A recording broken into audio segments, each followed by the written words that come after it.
2021년 2월 19일 하나님은 오늘 우리에게 주시는 말씀은 사도행전 12장 1절에서 10절 말씀입니다. 그때 헤롯 왕이 손을 들어 교회 중에서 몇 사람을 해하려 하여 요한의 형제 야고보를 칼로 죽이니 유대인들의 이 일을 기뻐하는 것을 보고 베드로도 잡으려 할세. 때는 무교절 기간이라. 잡은 배 옥에 가두어 구인인 넷씩인 네 배에 맡겨 지키고 유월절 후에 백성 앞에 끌어내고자 하더라. 이에 베드로는 옥에 갇혔고 교회는 그를 위하여 간절히 하나님께 기도하더라. 헤롯이 잡아내려고 하는 그 전날 밤에 베드로가 두 군인 팀에서 두 쇠사슬에 매어 누워 자는데 파수꾼들이 문 밖에서 옥을 지키더니 호련히 주의 사자가 나타나매 옥중에 광채가 빛나며 또 베드로의 옆구리를 쳐 깨워 이르되 급히 일어나라 하니 쇠사슬이 그 손에서 벗어지더라. 천사가 이르되 띠를 띠고 신을 신으라 하거늘 베드로가 그대로 하니 천사가 또 이르되 겉옷을 입고 따라오라 한대 베드로가 나와서 따라갈새 천사가 하는 것이 생시인 줄 알지 못하고 환상을 보는가 하니라.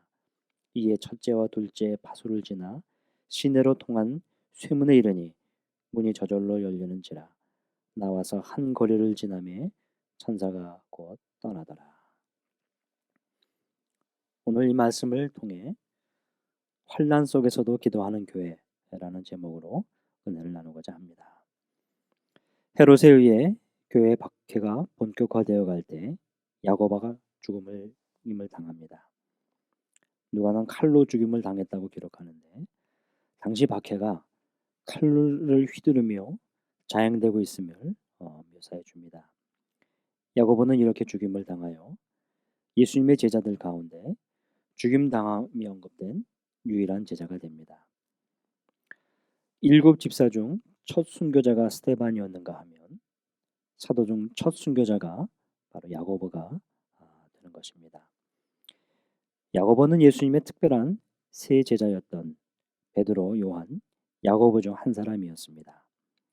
성경은 야고보의 죽음에 대해 아주 간단히 언급하고 넘어갑니다. 그리고 베드로의 상황에 대해 주목시켜 줍니다. 왜냐하면 베드로의 상황을 통해 하나님의 구원 계획을 전해주고자 하는 것입니다.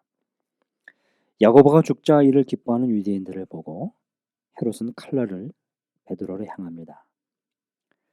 그러나 그때가 6월 무교절이라 바로 죽이지 못하고 6월절 후에야 죽이려고 계획을 합니다. 이에 베드로는 바로 죽임을 면하고 옥에 갇히죠. 군인 4명씩 4패 16명이나 이 베드로를 지킵니다. 그리고 교회는 그를 위하여 간절히 하나님께 기도하게 됩니다. 옥안에서는 베드로가 군인 2명이 지키고 쇠사슬에 매어 자고 있었습니다. 다른 파수꾼들은 또 밖에서 보초를 서고 있었죠. 불과 얼마 전에 야고보가 죽은 사실을 알고 있고 이제 하루 이틀 후에 자신도 죽게 될 상황입니다. 그런 상황에서 지금 베드로가 자고 있습니다. 얼마나 고된 그의 상태를 보여주기도 합니다. 그런데 이때 베드로가 이제 추록하는 광경이 벌어집니다. 7절, 8절에 자세히 설명이 되죠. 호련히 주의 사자가 나타나고 옥중에 광채가 빛이 납니다. 베드로의 옆구리가 채워지고 그가 깨어납니다. 쇠사슬이 손에서 벗어지고 또 천사가 말을 합니다. 그가 띠를 띠고 신을 신고 겉옷을 입고 그 천사를 따라갑니다. 베드로가 나와서 천사를 따라갈 때 이것이 그는 생시인지 구분을 하지 못할 정도로 그는 몽한 가운데 있었습니다. 이제 첫째와 둘째 파수를 지나 시내로 통한 그 쇠문에 이르니 그 문이 저절로 열립니다. 이제 거리를 나가니 그를 안내했던 천사가 곧 떠납니다. 베드로는 마치 환상을 보는가 하더라 고백을 합니다. 오늘 본문에서는 베드로가 추록하는 이 상황에 대해서 여기서 마치게 됩니다. 그런데 앞에 보았듯이 오늘 본문 중에 한 사람은 순교를 당하게 하시고 한 사람은 추록시켜 주십니다. 다 이해할 수 없는 하나님의 뜻입니다. 하나님께서 야고보의 사역과 삶을 멈추게 하시고 이제 주의 품으로 부르신 것으로 이해하게 됩니다. 그래서 오늘 본문은 야고보의 순교는 그렇게 간단히 언급만 하고 자세한 설명과 함께 베드로에게 주목하게 합니다. 교회와 관계로 이어줍니다. 오늘 본문에서 확인되는 것은 교회는 그를 위하여 간절히 하나님께 기도하더라는 것입니다. 교회가 할 수 있는 유일한 일을 보여줍니다. 합심하여 간절히 하나님께 기도하는 것입니다. 사랑하는 성도 여러분, 먼저 우리가 교회 공동체로 함께 기도하는 것이 매우 중요함을 말씀드리고 싶습니다. 기도가 필요한 사람들을 위해 간절히 하나님께 기도하는 것입니다. 현재는 비대면 상황이 주류를 이루고 있어 제한이 많이 됩니다. 그래서 대면 대신에 비대면으로 할 수 있는 여건에서 교회 공동체로 합심하여 기도해야겠습니다. 여러분, 베드로의 이 절박한 상황같이 놓여진 선교사님들, 또 사역자들을 우리 환우들을 위해서 기도할 수 있습니다. 그래서 우리가 매 예배 때마다 기도하고 있습니다. 안타까운 것은 예배 참여자가 많지 않은 상황입니다. 대면 예배에서도 온라인 예배에서도 실시간으로 참여하는 수가 그렇게 많지 않습니다. 다른 시간대라도 더 참여하며 기도해야겠습니다. 특별히 올해 상반기는 우리 청빙을 앞두고 있는 우리 담임 목사님을 위해 간절히 기도해야겠습니다. 앞서 담임 목사님 문제로 교회 공동체에 많은 아픔과 상처, 흩어짐이 있었습니다. 주님, 이번이 마지막이 되게 하여 주옵소서.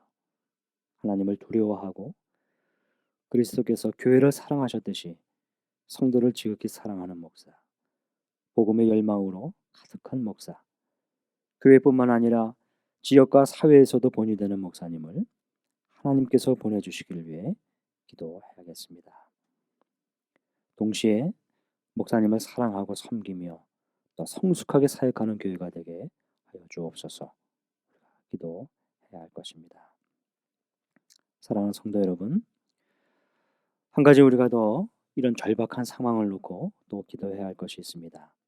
우리의 선교사님들입니다.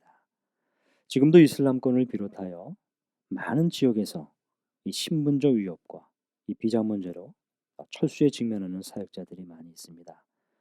특별히 코로나 확진을 받고 의료적 치료를 받지 못하고 사경을 헤매는 우리 선교사님들이 지역적으로 계속해서 일어나고 있습니다. 작년과 최근 사이에 최소한 한 10여 명의 선교사님들이 이 코로나로 인해서 목숨을 잃었습니다. 우리가 기억날 때마다 이런 절박한 상황에 계신 우리 선교사님들을 위해서도 기도해야 할 것입니다. 계속해서 환우들을 위해서 기도해 주시고요. 또 우리 공동체들을 위해서 기도해 주시기 바랍니다. 오늘은 이 베드로의 이 추록하는 상황, 교회가 기도하는 이 절박한 모습을 같이 나눴습니다. 오늘 하루 이 일에 대해 더 생각하며 기도하는 하루가 되었으면 합니다. 기도하겠습니다. 하나님 아버지, 오늘 말씀을 통해 야고보 사도가 순교를 당하고 베드로 사도가 옥에 갇혔을 때 교회가 간절히 하나님께 기도하니 그가 풀려나는 주님의 역사를 보았습니다. 우리의 교회를 기도하는 공동체로 세워 주옵소서. 기도하는 성도로, 기도하는 교회로 하나님께 나아가게 하여 주옵소서. 기도하는 역사가 되게 하여 주시옵소서. 오늘도 종일 주의 말씀을 묵상하며 보내는 귀한 하루가 되게 하여 주시옵소서. 예수님의 이름으로 기도하옵나이다. 아멘. 이 시간 함께 기도하겠습니다. 말씀을 생각하며 기도하는 교회, 기도하는 성도가 되게 하옵소서. 담임 목사님 청빙 과정이 계속 진행되고 있습니다. 이 모든 과정 가운데 하나님의 교회로 세워지고 또 신실하게 목사님을 사랑하고 또 교회가 하나가 되는 그런 일들이 계속 일어날 수 있기를 위해서 기도해 주시길 바랍니다. 청빙위원들이 분별력을 가지고 사람의 생각이 아닌 주님의 생각과 뜻을 쫓으며 준비된 목회자를 모실 수 있도록 기도해 주시기 바랍니다. 코로나19의 조속적인 또 종식을 위해서 기도하고 교회와 모든 성도들, 지역들의 이웃의 안전을 위해서 기도하겠습니다. 오늘은 최종골 또 지영준 선교사님을 위해서 기도하겠습니다. 안전을 또 계속해서 귀한 사역을 잘 감당하게 하여 주시옵소서. 조정순 집사님의 간암 치료와 회복을 위해서 기도하겠습니다. 위로를 더해 주시고 또 속히 일어나실 수 있도록 기도하겠습니다. 샬롬. 하나님의 풍성한 은혜와 사랑이 연희교회 모든 성도분들께 가득하길 기도합니다. 이번 2021년 겨울 성경학교를 위해서 연희교회 초등부에서는 두근두근 구원여행이라는 주제로 특별 신앙교육을 준비했습니다. 2월 20일부터 21일까지 진행되는 본 수련회에서는 가정에서 할 수 있는 웹 공과라는 특별한 교육 방법으로 진행될 예정입니다. 두근두근 구원여행 특별 신앙교육을 위해서 구원의 은혜를 경험하는 귀한 시간이 되기를 함께 기도 부탁드립니다. 이번 초등부 겨울성경학교도 온라인으로 진행될 것입니다. 비록 함께 모여서 수련회를 못할지라도 성령님께서 아이들의 마음을 움직이셔서 하나님의 은혜를 경험하도록 기도 부탁드립니다. 이번 수련회를 통해 배울 구원의 교리를 아이들이 더 잘 이해해서 하나님이 우리에게 주신 구원의 은혜를 깊이 경험하며 살아가도록 기도해 주시기 바랍니다. 마지막으로 각자가 몸은 떨어져서 수련회를 참여할지라도 주님 안에서 마음은 하나가 되게 하여 주셔서 한 마음으로 예배를 드리고 각 가정과 교회 공동체에서 풍성한 교제를 나누도록 기도 부탁드립니다. 다 같이 기도하시겠습니다.